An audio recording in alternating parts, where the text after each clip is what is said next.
Have you ever wondered what Spiritism really is? Is it just a religion, or is there something deeper behind it? Maybe you've heard of Allan Kardec, spirit tables, or even spirits themselves, but you're still not quite sure what it all means, right? Well, you're not alone. A lot of people think Spiritism is complicated, full of mysteries. But what if I told you it's way simpler and more relatable than you think? Today, I'm taking you on a journey to understand Spiritism in a clear and straightforward way. No fluff. Stick with me because by the end of this video, I guarantee you'll see this doctrine from a whole new perspective. Oh, and before I forget, if what I say resonates with you, don't forget to subscribe to the channel and hit the notifications bell. Let's dive in together. Let's start from the beginning, shall we? When people hear about Spiritism, many think it's something complicated, distant, almost mystical. But in reality, the roots of this doctrine are much simpler and closer to us than they might seem. Have you heard of Allan Kardec? The name might sound unfamiliar, but he was basically the one who organized and introduced Spiritism to the world in a way that made sense. And here's something interesting: Allan Kardec, before anything else, was a teacher, a scientist, someone deeply connected to logical reasoning. He wasn't always a spiritualist, which makes his journey even more fascinating. It all began in France during the 19th century, at a time when people were fascinated by phenomena that seemed unexplainable, like the famous spirit tables. If you've never heard of them, here's the deal. During some social gatherings, people would sit around a table, ask questions, and the table would move on its own, almost as if it was responding. Imagine the shock. Kardec, with his scientific mindset, was intrigued by this. Instead of simply accepting or rejecting these phenomena, he decided to investigate them thoroughly. He asked himself, could this really be true? What's going on here? Kardec took a methodical approach. He began asking questions, carefully observing the phenomena, testing, and comparing the answers he received through mediums. And it was this rigorous process that led to the creation of the Spirit's Book, which, believe it or not, is the cornerstone of Spiritism. In it, we find answers to some of the deepest questions that we, as humans, have always asked. Who are we? Where do we come from? Where are we going? Now, something I want to make very clear is that, from the very beginning, the core of Spiritism has always been love and charity. It's not just about spiritual phenomena or curiosity.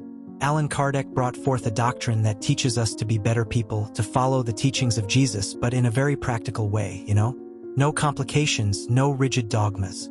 Everything revolves around becoming more loving, more empathetic, and more aware of our role in the world. And look, you might be asking yourself, does this have anything to do with me? The truth is, yes. Spiritism invites us to think more broadly about life and our purpose. And if you really think about it, that's a reflection we can all engage in. Life has its ups and downs, right? And if we can face these challenges as opportunities for growth, as Spiritism suggests, our whole perspective shifts. Got it? Now that we've got a little understanding of how Spiritism began, let's dive deeper into its core principles and what it truly stands for. If I asked you right now, what is Spiritism? How would you answer? A lot of people say it's a religion, and while that's not entirely wrong, it's also not the full picture. Spiritism is much more than that. It's a doctrine that blends science, philosophy, and religion all at once. Sounds complicated? Don't worry, I'll break it down for you. One of the key tenets of Spiritism is the immortality of the soul. In other words, life doesn't end when our physical body dies. Our essence, our spirit, continues its journey, evolving, learning, and often returning to this world through new incarnations. That's right, Spiritism also supports the idea of reincarnation. You know what that means? That each life is a new opportunity, a fresh chance to correct mistakes, learn lessons we may have missed, and improve ourselves as human beings. And honestly, this makes you think, doesn't it? How many times have we wondered why some people seem to have such easy lives while others face enormous challenges? According to Spiritism, it has to do with the choices we've made in past lives and what we need to learn in this one. But don't think of it as punishment. Quite the opposite. Life is like a school. Each challenge is a lesson we're here to learn, and every new reincarnation is another opportunity to better ourselves. In addition to that, Spiritism teaches us that we can communicate with spirits. Now, hold on. This communication isn't some sort of magic or something sensational. It happens in a serious, responsible way, always with a higher purpose. It's not about impressing anyone, but about bringing guidance and teachings that help us evolve morally. This might seem a little abstract, but think about it. How many times have you felt the presence of a loved one who's passed on? It's not a common experience, but when it happens, we feel it, don't we? And there's more. Spiritism reminds us that we're all connected. What happens in the spiritual world reflects in the physical world, and vice versa. We're not separate, isolated beings. We're constantly interacting with the spiritual world, even if we're not always consciously aware of it. So what we do here, how we act, and how we treat others has an impact that goes beyond this life. Let's think about that together. If each of our actions echoes into the spiritual world and shapes our future, how can we be more mindful in our day-to-day lives? How can we use this knowledge to be better people, kinder, and more empathetic? Now tell me, does this make sense to you so far? Have you ever stopped to think about how your choices and actions might be shaping not just your present, but also your future in this life and beyond? Share your thoughts in the comments. I'd love to know what you think about this. Now that we've talked about what Spiritism stands for, let's dig deeper into the three pillars that uphold this doctrine: science, philosophy, and religion. You've probably heard of these concepts before, but the way Spiritism weaves them together is what really makes a difference. And don't worry, I'll break each one down in a simple way without complicating things. Okay? First, let's talk about the science within Spiritism. Did you know that Spiritism started with a scientific approach? That's right. When Allan Kardec began his studies on spiritual phenomena, he did so with a scientific method. He didn't just accept answers blindly, and more importantly, he compared the information he received from different mediums. It was almost like he was conducting an experiment, repeating questions and analyzing the answers to see if they made sense. This scientific rigor is a fundamental part of Spiritism. But you might be wondering, how does this apply to me? Let's think about it. What Kardec was trying to do is something we can all apply in our lives. Seek answers with logic, question what we don't understand, and look for deeper meaning in things. How many times have we faced situations in life that seem to have no explanation? Whether it's a loss, a tough moment, or even something good that happens unexpectedly. Spiritism invites us to look at these experiences rationally, but also with an open heart to learn from them. Now, on to the second pillar, philosophy. This is where things get even more interesting because Spiritism isn't just about believing in something. It's about reflecting deeply as well. And here's the thing. Spiritism asks questions that are practically universal. Where do we come from? Where are we going? What's the purpose of life? These aren't new questions, right? Philosophers have been asking them throughout history.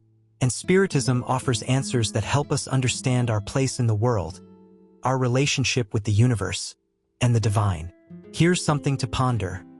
Spiritism invites us to be the philosophers of our own journey.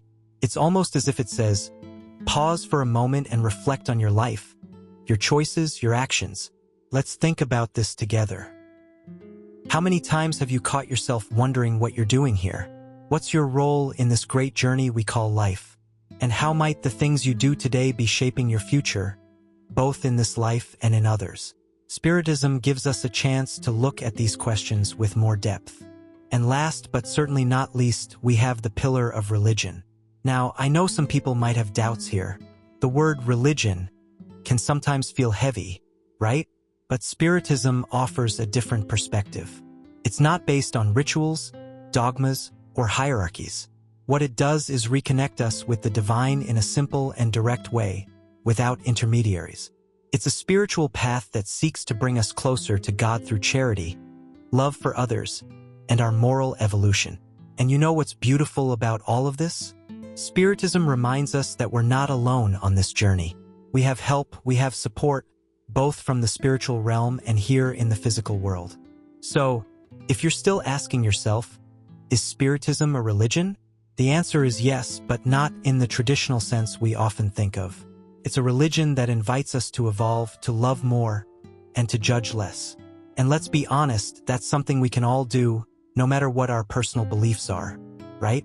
Now that we've explored the pillars of Spiritism, let's dive into one of the concepts that sparks the most curiosity: reincarnation. The idea of coming back to life in a new body with another chance to evolve. It's pretty intriguing, right? And at the same time, it might feel a little overwhelming to some people. But don't worry, we'll break it down together. The concept of reincarnation teaches us that life isn't a one-time journey. Instead of thinking everything ends with death, Spiritism offers us a much broader perspective. Reincarnation gives us the opportunity to return to Earth, learn new lessons, correct past mistakes, and improve ourselves as spiritual beings. It's like getting multiple chances to get it right. You know? To understand this better, let's think about our current life. Have you ever noticed how sometimes we go through repetitive situations, almost like life is testing us? It could be a complicated relationship, a tough professional challenge, or even an internal struggle, like the difficulty of forgiving. Spiritism tells us that these situations are often lessons we need to learn. And if we don't learn them in this life, we'll have more chances in future incarnations. And this makes me wonder, how often do we complain about the challenges we face, without realizing they might actually be opportunities for growth? Let's reflect on this together. If reincarnation offers us the chance to evolve, wouldn't it be better to face these challenges with more courage, with a greater willingness to learn? Of course, no one enjoys suffering, but what if, instead of seeing suffering as something negative, we viewed it as a teacher? A tough teacher, yes, but one that gives us the most valuable lessons. Now, an important point about reincarnation is that it's not a punishment. Many people think we come back to pay for past mistakes, but Spiritism teaches that it's not exactly like that. Reincarnation is more of an opportunity than a penalty. And here's the beautiful part. Each time we return to Earth, we have the chance to be better than we were before. And it's not just about correcting mistakes, but also about helping others, contributing to the greater good, and becoming more loving and aware individuals. A practical example of this is when we see people living seemingly very difficult lives. Have you ever wondered why some people are born into extreme hardship, while others have more peaceful lives? According to Spiritism, these difficulties might be choices the spirit made before reincarnating as part of their evolution. And this makes us think about the importance of empathy. Instead of judging others' struggles, we can ask ourselves, what is this person trying to learn from this experience? And how can I help?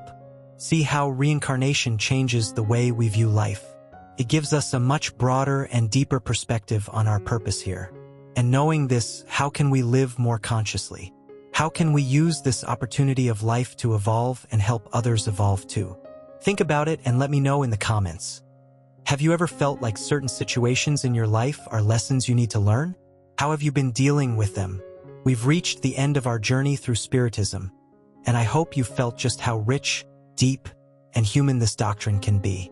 We've covered a lot, from its origins with Allan Kardec to the scientific, philosophical, and religious foundations that support Spiritism. We also talked about reincarnation and its role as a continuous opportunity for growth and evolution. Now, I'd like us to reflect on something important. What will you take away from this? Because at the end of the day, what truly matters is how we apply all of this in our daily lives, right?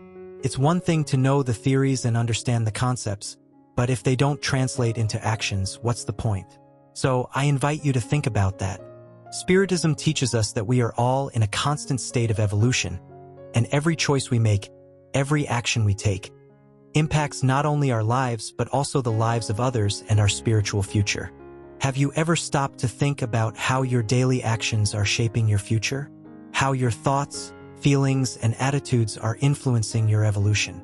Sometimes we get so caught up in the daily grind, work, personal issues, and so many other things that we forget to look within.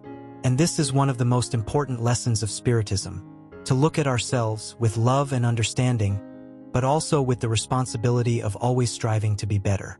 What Spiritism invites us to do is to cultivate love, charity, and empathy in all of our interactions.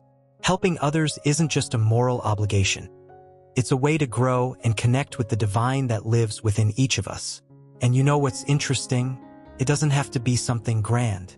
Small daily actions, like a kind gesture, a comforting word, or even a smile, can change someone's life. And at the end of the day, isn't that what really matters? How we bring goodness into the world, how we contribute to a better world. Speaking of evolution, Spiritism also reminds us that this is a personal journey, but we're never walking it alone. Spirits, both incarnate and discarnate, are beside us, helping and guiding us. So, if you ever feel lost or discouraged, remember this: you are never alone. There's always help, always support, even if sometimes we can't see it. All we need to do is be open to receiving it. Now, I want to leave you with one last thought. Starting today, how can you begin to apply the ideas of Spiritism in your life? Maybe it's in how you face challenges, with more patience and courage. Or maybe it's in how you relate to others with more empathy and less judgment. Whatever part of your life needs change, Spiritism gives us the tools for that.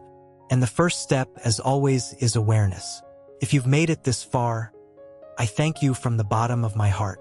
I hope this conversation has brought new insights, new ways of looking at life, and that it inspires you to keep evolving, always. And before we say goodbye, I'd like to ask you a favor. If this video resonated with you, if it touched you in any way, share it with someone who could also benefit from these ideas. And of course, don't forget to leave your comment below.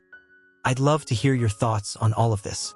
Oh, and be sure to subscribe to the channel and hit the notification bell so you don't miss the next videos.